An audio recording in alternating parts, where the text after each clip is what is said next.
Hello, hello, hello. Stephanie here, and welcome to Property Game Changers. We are live on our Property Game Changers Facebook page.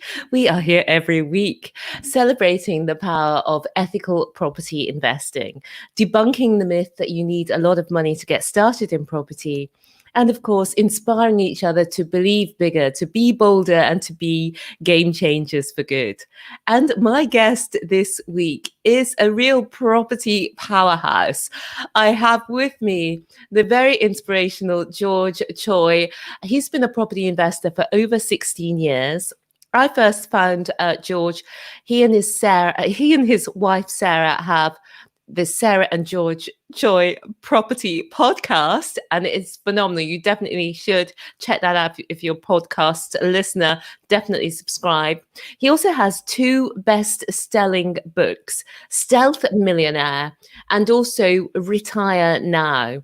And they're both very unique in their perspectives, so definitely worth a read. And we'll find out from George as we go through this interview some of his unique perspectives on how to build wealth as a property investor and not find yourself with another job. So together with his wife, Sarah, his portfolio is now in the multi-millions, and he and Sarah became financially free at the age of 39 years old. So welcome to Property Game Changers, George Choy. Thank you, Stephanie. It's a pleasure to be here. It is phenomenal to have you here. So if you're watching and you have any questions for George, or you just want to give him a thumbs up, please, or just say hi, please do comment in the comments. So let's start off, George, with you. Tell us about the moment. For many people, there's a moment where they decide to go a bit more seriously into property. Was there a moment for you? Can you tell us about that? Yeah, I mean, just getting started. We were just looking at our pensions. You know, you get your pension report, and you look at the value and how much you're going to get. You know, you're going to get like £100 a year from your pension, and you just think, I can't live on that. And that's, you know, how much am I going to have to put in order to, you know, get some money out of that? And you know, and our belief was the state pension, and still is, that the state pension might be almost worthless by the time we reach retirement age. And given that the state pension limit, the age limit for retirement keeps moving forward, you know, what's to say you'll ever reach the date when you could actually draw that pension and retire? So we thought we wanted a bit more security, wanted to make sure that we could retire at age 65. Well, that was we thought 65 at the time. So we thought, okay, what should we do? And, you know, we just kind of stumbled into property. We thought, well, property was safe as houses, you know. Yeah. Let's do that. And it wasn't a lot more complicated than that.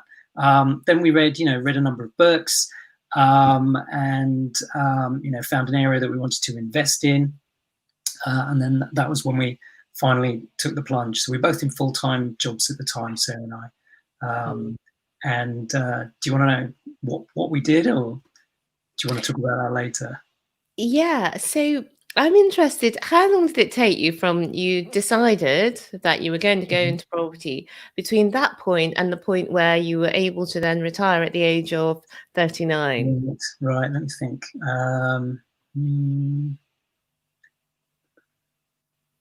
Maybe 12 years. But at the time, we weren't trying to retire early.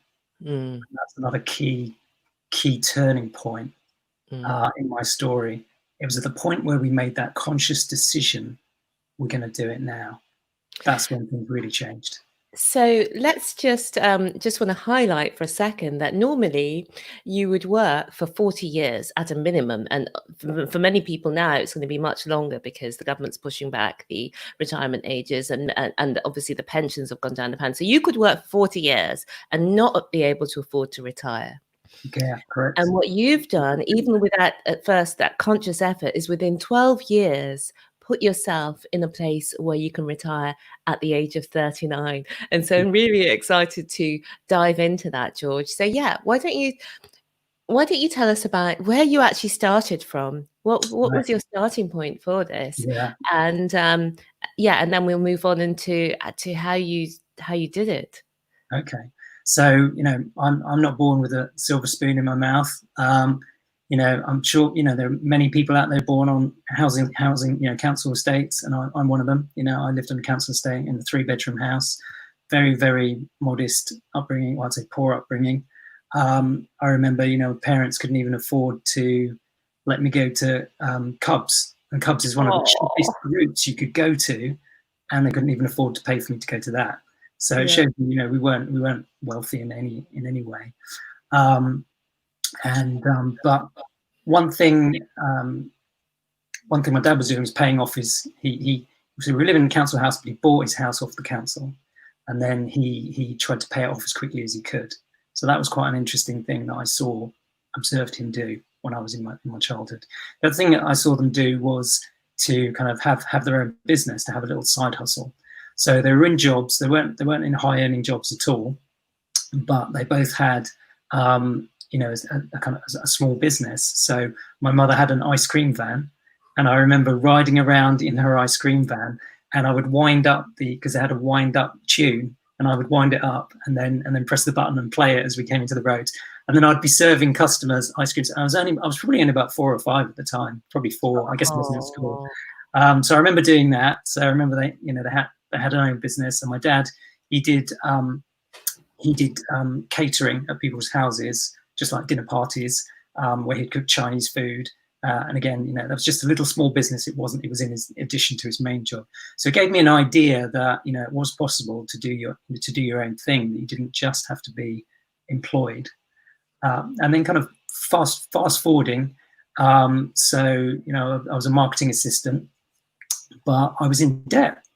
And I'm sure there are a lot of people out there in debt. I was in credit card debt, and I just couldn't pay it off every month. I'd pay off the minimum payment, and that was never enough to pay it off. And what most people don't know is that if you only pay off the minimum payment, that debt could be with you for 15 years. So you have to do more than that. Even if you're able to pay twice a month instead of once a month, you can actually knock it down even quicker. So, I started off in debt, so not a great start to working life, and I had that for quite a while. Then I met my wife-to-be, Sarah, and we've done all our property investing together. So, our first real go into property then was our first home, and I think that's where most people end up starting. So, we didn't have any money, and Sarah's parents gave us £5,000 to go towards our wedding. And we thought, are we going to spend £5,000 on a wedding, or are we going to buy a house instead? So what we did was we had a very cheap wedding. We only had like 10 people there, and there was no massive party or anything like that. We just made it as cheap as possible, and we spent the whole lot on the home, because we thought that's an investment for the future instead of one day that we're just going to be looking at in photo albums. So we wanted to do that, wanted to invest in our future. So we found a house for £97,500, and it was a tiny, it was so small. It was this workman's cottage, nice looking. It was all sort of stone built. And you'd come into the front room, and there was enough room for one sofa and a TV, and that was it. And the kitchen was right behind you, and the bathroom was right behind that. And you could get up the stairs almost in 2 leaps if you took big enough strides. And you had to be careful with the window, because there was a bus stop right outside the window. So if you open the window in the morning, the people from the bus could look straight in at you. So you have to be careful. You've got to make sure you're clothed. Otherwise, they'll all be like looking in. Oh my God, they're naked. I would say it wasn't big enough to swing a cat. We did have a cat, and it managed all right in there. But so that was our first house. Absolutely tiny, but it was a great, first start. And to think that, that's only £5,000, and you can buy houses for half that price. So you don't even need £5,000 to get your first house, because you can buy, a house for. I bought one recently for 40,000. So that it's doable. It's doable. You don't need as much money as you think. Yeah. Although you'd be unlikely, I suppose, to get a 95% mortgage if it wasn't a Yeah. personal home, and even now they're not usually at Yeah. 95%. No. But I just want to just highlight that you spent the £5,000 on an investment rather Yeah. than the experience, because you were building up and you had made that conscious decision. And I think some of those moments where you make a decision are so important in the result that they create. And if we just talk about that one property there, George, do you still own that one? No. So we sold it. So we renovated it ourselves, and it was a very very light refurb, nothing major. And we sold it 2 years later, and made 27,500. Wow! That was that made us quite interested. Yeah. So, and then we moved to our next home. So our next home was a couple of miles away. It was a bigger house, not quite as attractive looking, but bigger. And so we went from almost basically a 1-bedroom house to a 4-bedroom townhouse. Wow! But it was unattractive and in a cheaper area. So that then affects the price, because if you're attractive in a really good area, the price goes up. So it was unattractive in a slightly less desirable area, so the price came down. So we got a lot of space for the money. And the interesting thing was that we were looking for a house, and we were looking in a particular town. But then accidentally, Sarah saw her childhood home for sale 4 miles over. So this is where she grew up. I think she left, I don't know when she was, during junior school, I think she left to move to a different area. And it was for sale. And we went there just purely out of interest. So it was an emotional peak. Yeah. We never thought we were going to buy it. And we went in there, and it had the original kitchen that her dad had put in 30 years ago. Oh my God. Yeah, it had all the same wallpaper and everything. So this place had not been updated in like the last 30 years. And she had all these memories of, oh yeah, that's where my dad's train set was, and all this kind of thing, and we thought, wow, it's a lot of house for your money. It's in really bad condition. We could do a lot with this. So we bought it. And so that we paid about 165,000 for that one.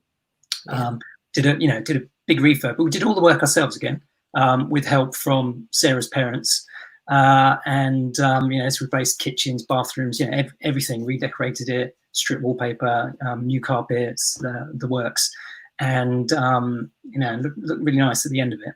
And we got it valued, and we'd made £85,000 profit when we got it valued. And that was only 3 years later that we got it valued. So, that obviously got us really excited. And now we're starting to see, the potential, because you think, wow, 85,000 a year, 3 years, divide that by 3, how much money is this making per year? And we're not, it was a reasonable amount of work to get it into shape, but it wasn't 3 years of work. Yeah. So this then made us think, right, okay, why don't we go and rent out some properties instead? So this is the point where we decided pensions aren't going anywhere. Let's go and invest in our future and remortgage. So we remortgaged, got £68,000 out. Mm-hmm. So we only had something like £26,000 of our own money in this property. Mm-hmm. And all the rest we'd created, didn't exist. Mm. So that 68,000 wasn't even ours almost. So with no money down, we then used that as deposits and bought 4 properties. Mm-hmm. So we researched a number of areas and looked at returns, and then spoke with agents. So these were in the days when Rightmove didn't exist. So you had to get pieces of paper and do a lot of going around on foot. And we were in full-time jobs, so we only had weekends. So if you think, people say, oh, I don't have time and so on to do it. It's like, you've got the internet and you can do so much just from your home. And we had to go out there and, walk the streets. And I'm looking forward to diving into that next phase with you. But just before then, George, I just wanted to say hi to Ornez, who's saying amazing testimony. Thanks for sharing, George. Thank you, Ornez. Also, we've heard from Jennifer, who said she's really enjoying this. Oh, thanks, Linda. She's also asking the question, when you say buying, was it a mortgage you were taking out, or were you buying in cash, George? Yeah. So on our own homes, we had mortgages, and on the buy-to-lets we had mortgages. So with the 4 buy-to-lets we bought, we bought mortgage. We had buy-to-let mortgages on all 4 properties, and then we'd remortgage. So again, this is not our money, and put the whole lot together. So you had 100% mortgaged properties there as our first investments. So that was, no money down to buy them. Great, and it's great leverage. So what I love about this is you started off for £5,000 basically, which anyone could save up or otherwise acquire. So you started off with your £5,000, you turned that into a property, you did the property up, you sold it on, you took all of that money to buy yourself another home, which you added significant value to. And then after 3 years, you were able to pull £68,000 from that property and then start this buy-to-let business in earnest. And you bought 4 properties. And what I'm curious about, George, here is, did you buy those properties in the location close to you, or was it quite far away, or how was that? Yeah, so it was about an hour from our home. So it was, far enough, close enough that we could drive there. But it wasn't on our doorstep, because we were basically living in Surrey, and Surrey is quite an expensive area. Not the best place for doing buy-to-lets for your returns. So we had to look for, slightly further out. And do you want to say where, or sorry? Do you want to say where, or would you have to kill us? That's fine, because I bought these years ago. It's fine. So those were in Folkestone. So we were living in we lived in Limpsfield for our first house, Westerham for the second house, which is in Kent. We moved to Surrey on the next one. I'll tell you about that one. That's quite exciting. But anyway, so we bought these 4 properties down in Folkestone, and you should always do your own numbers, do your own due diligence, because whatever town might work well in 1 year will not necessarily work well in another year. So always do your own numbers. Never go from the past. So these four properties. So remember, I haven't used any of my own money. Are worth £450,000, and today they're worth £823,000. Wow! So imagine I've got 4 properties, didn't use any of my own money, bought them, and now they're like almost double. And that's 8 years later then? Because did you buy those 4 8 years ago? So that no, that was quite a long time ago. So that's probably like 16 years ago, something like that. So the other thing to be aware of is that property doubles in value every 7 to 9 years on average, and that different areas will appreciate at different amounts.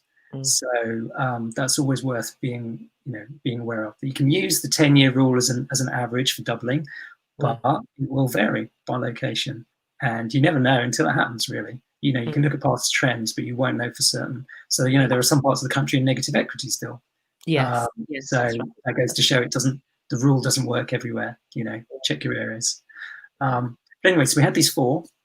We're working full time.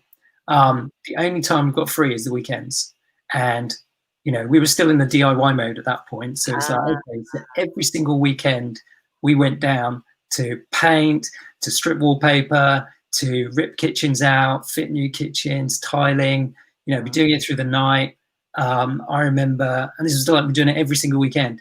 And, I remember sleeping on my own on a concrete floor. So basically it was downstairs, and I was on one of these blow up mattresses. And what I didn't realize at the time was it would suck all the heat out of the mattress, because it's there's no insulation. And I was absolutely freezing. I was fully clothed and freezing to death. And I couldn't do it upstairs because I painted the rooms upstairs, so I didn't want all the smell. So that was a learning for me. And it was a bit depressing, to be honest, because I was down there on my own, in the dark. Yeah, so those were some tough times. But I learned from that. Don't do it yourself.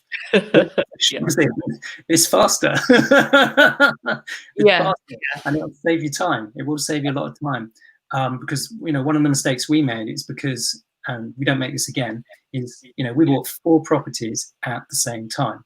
So you've got 4 refurbs at the same time, and we were only doing one at a time. So that means, you know, you're paying the gas, the electricity, mortgage, everything else.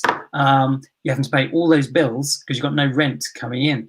So it took us a long time to get them out, and it's such a big hit to your finances. You know, we had day jobs, so they were having to fund what was going on in property because we bought them too many at once. So what we do now is we only buy one at a time.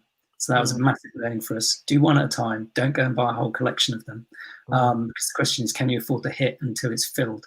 You know, don't assume something will be filled immediately. Don't assume you'll get high occupancy or whatever.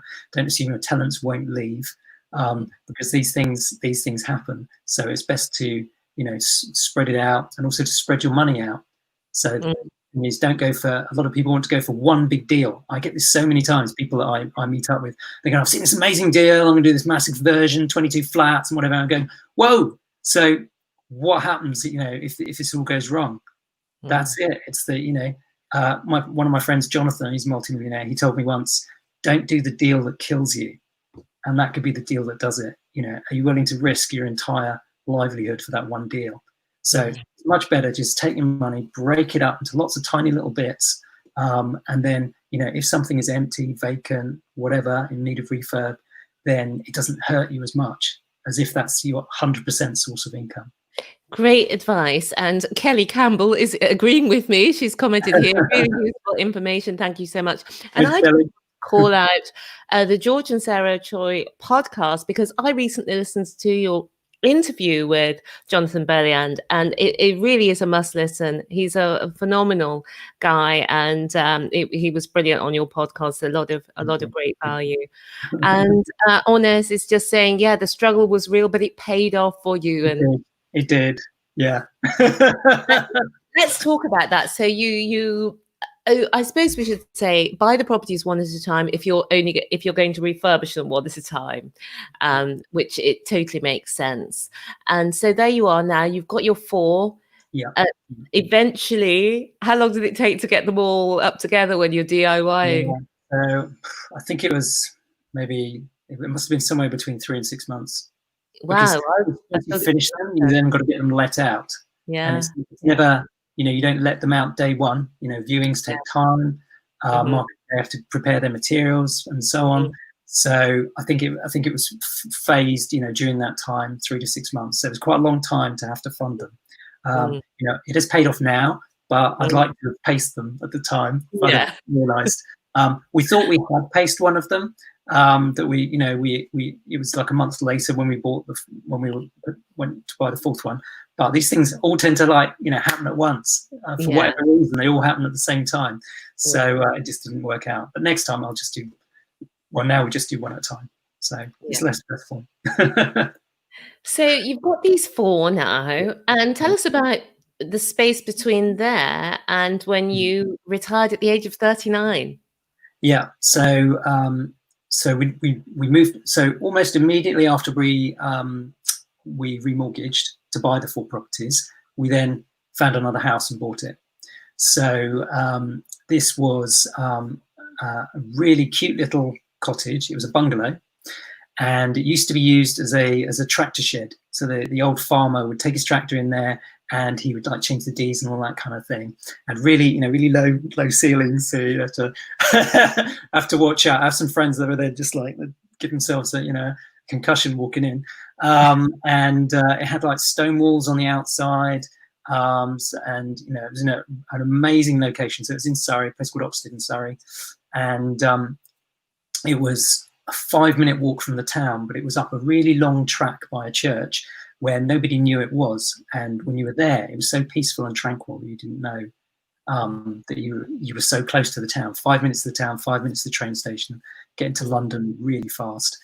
So it was an amazing location. So that's what we saw in it. We saw the location, we saw that it was a bungalow, there was only 2 bedrooms, and we saw the potential. So inside it was an absolute state. It had sticky floors, so you'd go in and it'd be like stick, stick, stick, stick, stick as you're walking around. It's just like, ooh. So absolutely everything in there needed ripping out, everything. So it was I'd say it was in worse condition than the middle house that we bought. So we did the whole place up, you know, it's got oak flooring, outdoors and all that kind of thing. And we put in two bedrooms upstairs to make it into a 4-bedroom house. And we had this really nice kind of sweeping, there was a staircase, and sort of, I can't explain it, sort of the way the stairs were covered up, it sort of swept across the lounge on the back wall. It was done in a really nice way. The people that converted it did a really good job of that. So it had bags of character, really good location. Absolutely loved it. We also converted there was an outhouse, which was a wash building. So it was one of those where when we went in, there was a fireplace and a metal drum where you could wash your clothing, and a mangle to squeeze all your clothes out. So we and it had quite a tall roof. So we made it completely weather tight, and we used it as an office for one period and as a gym for another period, and it had bags of light coming in. It was a really good space. So it was, by the time we finished it was really nice. And as far as we were concerned, this is it. This is our forever home. We're never going to move again, because we've got ground floor living. So even when we're old and doddery, we won't have a problem there. So that was kind of the plan. So we bought that for 320,000. And in the meantime, we sort of bought a couple more properties. So we stayed there for quite a while, and we just carried on investing. But still, we didn't have that plan to retire young. That wasn't the plan. It was just, okay, we've got a bit of money. Let's just go and get another one. It was just kind of that. So there wasn't that goal to do it. And Sarah wanted to spend more time at home, so she got a job at an estate and letting agents. So she got in lots of experience, how to manage properties, how to do it all yourself. So then we bought some of them a bit closer to where we lived, and she managed them herself. So that was the kind of plan there. But we had, another kind of moment of crisis, if you like, a crossroads. So I was in a really, really high stress job. Lots of long hours, lots of traveling at weekends, so flying at weekends. So Sundays when you go to the airport, so you have Saturday, and that's your weekend. But Saturday for me tended to be falling asleep at 2 in the afternoon because I was so exhausted from the whole week. So I'm sure there are other people out there that are in jobs like that, where you just work, and you just don't have any time at all. And that sent me into a real depression. I felt almost suicidal at one point. I felt so depressed. It felt that life wasn't worth living for whatever reason. Despite you can say, oh, you're doing great or whatever, but things hit you in different ways. But it just seemed there was no point to life. All this just work. There was no living. And somehow Sarah snapped me out of it. I don't know how on earth she did it. And we decided, okay, so we need to reevaluate our life. We need to make a difference. What are we going to do? What are we going to change? How are we going to change? And I think that's a crisis that many people go through for all sorts of different reasons in their life. Not necessarily for property, but for whatever is happening in their life will make them change. When you hit that lowest low, that's when the game changes. If I could say that. So we thought, okay, so by this time we'd amassed £1.4 million worth of property. So we scaled up a reasonable amount, and we looked at ourselves and said, how come we've got all this property and we're not actually financially free? So what's going on? And I did a survey which I published in 2019, and one of the questions I asked, I said, for those that have property, so these are existing property investors, how many of you are financially free? So financially free, this is where you don't actually need to work at all. You can just sit on a beach for a year and nothing's going to collapse. You've got no problems whatsoever. You can just do that. And have a guess, Stephanie, what percentage were financially free? These are existing property investors that got property.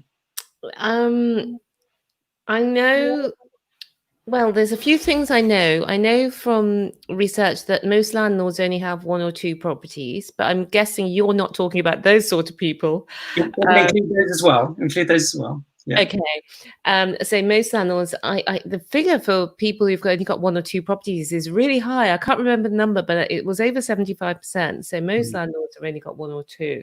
And then all the people that we know in the property networks have a lot more than that. So I'm just going to guess and say, let's say it's a 50-50 split between people who are financially free and people who aren't. Okay, prepare yourself. 4%. Really? 4% are free. It's shocking, isn't it? Mm. So that made me realize that, you know, there's something missing. There's an element missing, and I didn't know what it was. I read Tim Ferriss's 4-Hour Work Week. And after reading that, I thought to myself, if I had a gun to my head right now and I said, you need to retire in the next 6 months or you're going to die, because I felt like my job was killing me. What are you going to do? How are you going to do it? And that was it. When I thought like that, it's like, right, I'm going to make it happen. I don't know how, but now I had the desire to make it happen. So now it wasn't just buying property. It was, what is it? So just property in its own does not make you financially free. And that's what people don't realize. So I wanted to find out what these ingredients that will get you there, that will get you over the line. Because, you know, 1.4 million in property, surely that's enough, right? And now that I know, you could do it on half that quite easily. You know, a great quote from Tony Robbins is, success leaves clues. Success leaves clues.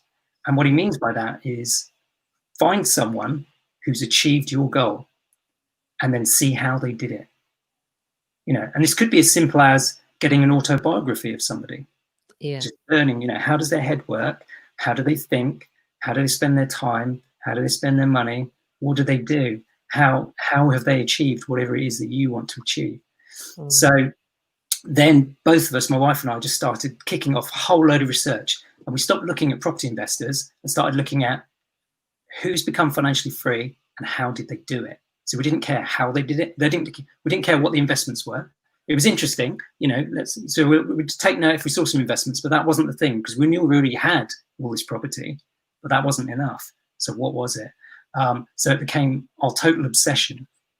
And you know, one key thing you can do, and we wrote about this in our first book, Retire Now, is what we call expense optimization. And it's a huge chapter in Retire Now, and there's some free downloads that you can fill in.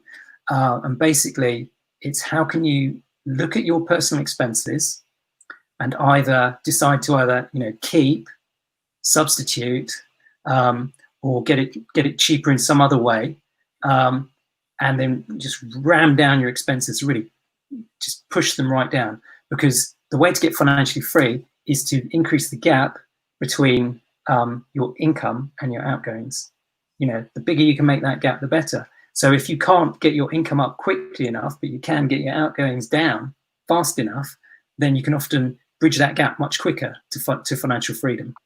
And to give you an example, then what happened was, so we've done a number of other things, but when we went through this exercise, and we did it in some detail, within a matter of a couple of days, we targeted £12,000 of savings. And that's just a couple of days work. That was it, £12,000. And thank you, Stephanie. You know, is that unusual? Well, you know, one of my friends, Aaron Hampton, he told me that within the first few pages of my book, he made £600. And somebody else we know called Melanie spent half a day looking at this, and she made 14,600. So you know, with the help of this. So you know, and this is only a couple of days' work. You know, so why wouldn't you do it? Why wouldn't you do it? So I'd urge you all to go and do that. Take down the expenses. Look at what you can change. This doesn't mean living like a monk. You know, when we were doing this, you know, we had a Land Rover Discovery parked on the drive, brand new. And we're living in this house that's worth, you know, quite a lot of money. So this isn't living like a monk, but it's being very, very logical and looking for value. and taking out what's unnecessary in your life. Some things, you know, do not actually provide that much happiness to your life. So it's taking those things out. You know, who cares how much your gas? Who cares where your gas bill is? Who cares, you know, where your mobile provider, phone provider is with? You know, so for example, we took our mobile phones, and they went from something like £50 a month to £25 a month, plus more data than we had before, more phone calls than we had before, more text than we had before. It's like, it's crazy, you know. That's the problem we often get sucked in at. We become complacent as to, you know, the suppliers that we use, and we don't realize that they're just increasing their prices all the time. Just changing your supermarket halved our shopping bill. Something as simple as that. So you can make massive savings, you know, in a short period of time. Great. I want to urge people, if they haven't been through this process, to pick up the book, pick up George's book, Retire Now, and you can get it at Amazon, but you can also go to George's website, mycastleproperty.co.uk, and you'll be able to go through that process for yourself, because I know that, James, now we're going to move on to what to do with that money that you save through changing your mobile, changing your gas. That's going to accelerate the speed at which you're able to retire if you want to. Yes, yes. We wouldn't. So anyway, when we went through that particular exercise, and we worked it out, £12,000, it's like, well, we can retire today. And I still remember that day. Sarah said, "Why are we still working?" And we're looking at ourselves thinking, I don't know. What are we doing? We don't need to. Let's just, we could quit now. So that's kind of how the name Retire Now came up. It's like, we could retire now. So it was a real shock. Yeah. And you know, so that's how it started. So Sarah was 39 at that point. You know, we kept it pretty quiet from our neighbours and all our friends. We didn't tell anyone initially. There's a quote from Tony Robbins. It says something like, "It's in the moments of decision that your destiny is shaped." Yeah. And you know, I think there have been a couple of key decisions that we've made during our life that have brought us to here. One was, you know, as you mentioned, like using the wedding money not to get married. Well, we still got married, but to use it on the house, deciding to remortgage and buy these 4 properties in the first place, which we still own. And as Warren Buffett says, you know, my favorite holding period is forever. It's a good thing to know. And then this final key decision for us, which is, right, we are going to become financially free. So that was a plan. We're going to take action. It was no more, okay, we'll buy a couple of properties whenever we feel like it. It was, no, we're going to retire 6 months. Let's go for it. You know, I think a lot of people out there don't realize how quickly they could retire. It took a long time because we had to learn a lot. And, you know, we put it all in our books because we want other people to do it. But for a number of people, they could do it in a year or less. Yes, yes. Well, you actually ended up doing it in a year or less, if we come on to that in a moment. So Kelly has said, totally relatable. And thanks, Kelly. We'll be purchasing the book. Thank you. So also, let's go back to our home while we're there. So you're probably wondering, you know, how much did we get it revalued at? So, you know, we bought it for 320. So we've done, you know, total refurb, loft conversion, outbuilding. So after that, so we sold it for 685,000. Wow. And made 318,000 profit on that. Fantastic. So not bad. Yeah. Not bad at all. Yeah. Onez is just saying that he's going to buy the book as well.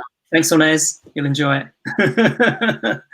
And then, you know, after that, we had all this time on our hands. You know, what do you do now? We thought, okay, well, you know, we want to buy some more property. Let's go out and meet some people. So we had been to property networking meetings in the past, but nothing that serious. So we started going to a few more property networking meetings, and just seeing what was going on and chatting with people. And you know, people started to and doing training courses, and people started to learn our position, what we'd achieved, and becoming very interested. And I just got the same questions over and over again.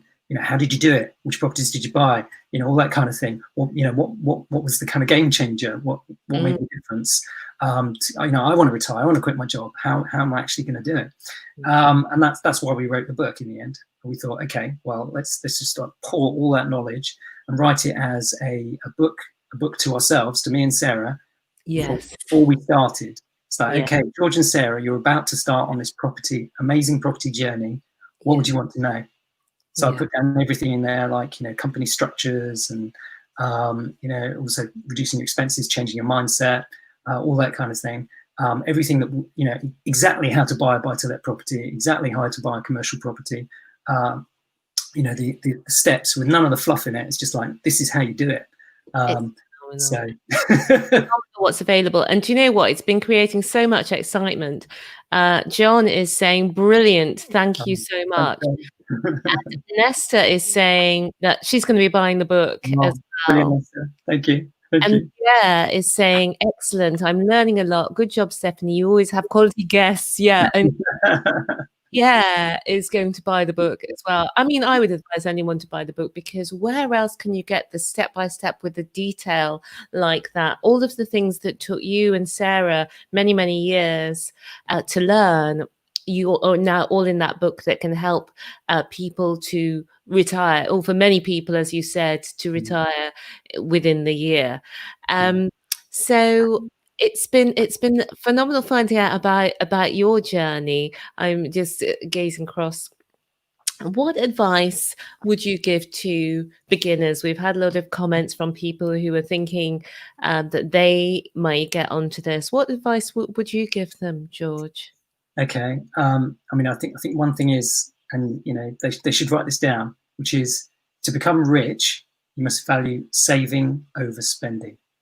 And I think that's really important. To become rich, you must value saving over spending, because we're all very much in a consumer spending mindset. And I was a total shopaholic, so I was really spending a lot of money. It's one of the things I tackled in the second book, Stealth Millionaire, was why we are programmed to do this, to go out there and spend all that money. And once you can, because it's very easy for me to say save 10% a month, but the question is, can you do it? There are certain psychological mindset reasons which are blocking you from being able to save the money to start investing in property in the first place. So that was the reason for work. So you must value saving more than spending, otherwise you will never be able to become wealthy. It's just never going to happen, because if you can take somebody on £100,000 a year spending all their money, and you can get someone earning £25,000 a year who managed to save, I think it's 300. If I remember rightly, if you save £300 a month, put it in the stock market from the age of 19, stop paying him, I think at age of 26, you'll be a millionaire by the time you retire. And £300 a month is nothing, isn't it? So it's all about saving and knowing that the value of saving that money, that every pound you thinking about spending should be an investment. And I'll give you a great example. So there were four of us walking into a meeting room after a conference late at night. We're all staying in the same hotel. It's a very, very nice hotel out in Italy. And three of us are millionaires and one of them isn't. And we're all going into the room. The three millionaires are going in to get the empty bottles that were sitting on our desk when we were in the conference. So we're all in training, and we all had a bottle of water on our desk. So we all went back after dinner to go and pick up the bottles, which we know are going to get thrown away. They're half empty. And we're going to take them back to our room, because in our room they're €10 a bottle. And I just thought, why do you want to spend that? I don't want to spend €10. It's one of the things Pet hates, is buying water at hotels. So we're all taking it back, and the other guy is not taking the water. And he says, so if you're all millionaires, why are you taking the bottles of water? And I said, because we're millionaires. So if you don't value every pound you spend, you're never going to make it. Yes, I think it's phenomenal value that you're sharing. And the other thing is, you need to value saving over spending, as you've said, George. I love that phrase. And then I know that you then go on to talk about how to invest that money that you save, Yeah. how to Yeah. make it grow more than it is. And one of the interesting things that I have heard, I'm sure you've heard it as well, is that money flows. Yeah. And even for people in our society, 25,000 pounds a year is considered a lowish salary, a low salary. It's considered a low salary. But even someone on a low salary, over a 10-year period, has on that low salary has 250,000 pounds come through their hands. Right. So Yeah. how much of that money Yeah. do you keep and how much of that money do you grow? And Yeah. this is what you are teaching within Absolutely. your books. So I know that there has been incredible excitement about that. And there's so many people. We've had a few more people actually join us to comment. Joe has says, awesome. Thank you for sharing your story with us, George. And Joe's going to check out your book. Thank you, And Joe.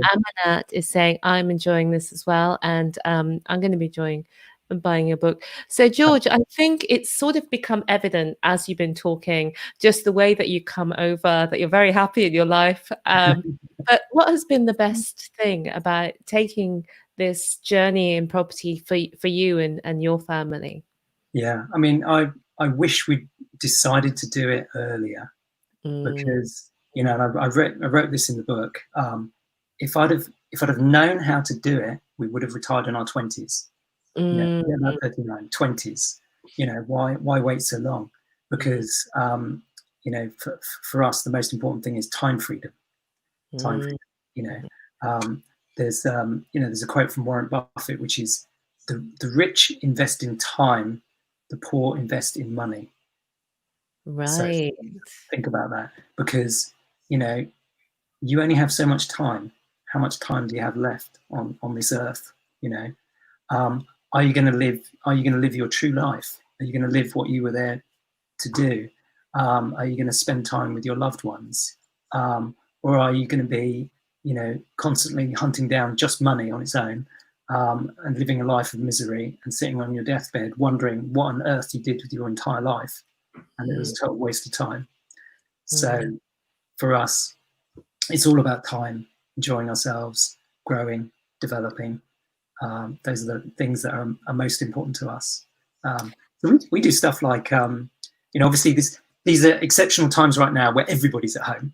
mm, But mm, in a normal pre-lockdown, so pre-lockdown when everyone was at work, our typical day would go along the lines of getting up at 5, doing a few things, exercising.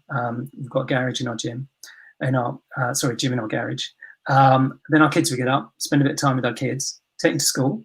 So, can you take your kids to school yourself? And then we'd either usually work on some kind of personal development in order to grow ourselves, whether that is through business or, business, property, health, fitness, whatever, relationships, whatever we want to do to become a better human being, really. So we'd either focus our time on that, or we'd go out for the day. So Sarah and I, we like going to the spa. So we go to the spa for the day and get a massage and all that kind of thing. We'd go to the cinema. So in those days, it's like a private cinema. If you go to the cinema at 10 o'clock in the morning, there is nobody there. It's just us. We just sit right in the middle. Great private cinema. So we do stuff like that all the time. And I remember once I was in one room, and then I heard my daughter, who's 10. She went, "No!" I thought, "What is that? What's going on?" And I went to see her, and she went, "You went to Legoland on your own." she'd seen a post on Facebook. I was going, Oh, sorry. oh. Sort of thing Mum and Dad get up to. I love that story, but it just intrigued me. What are you doing for investing now? Are you still actively investing, or tell us Okay. about that side? Yep. So I'm in something like £4 million worth of development, so involved in a number of developments at the moment. I don't do the work, because that's the way that we structure our business. Is we don't work.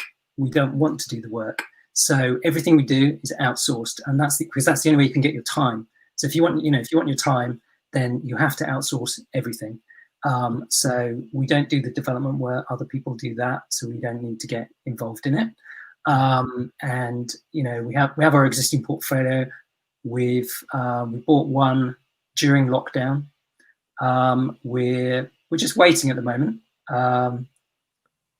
So that's kind of where we are at the moment. We're just in a pause, but we're ready to. We have the funds ready to go.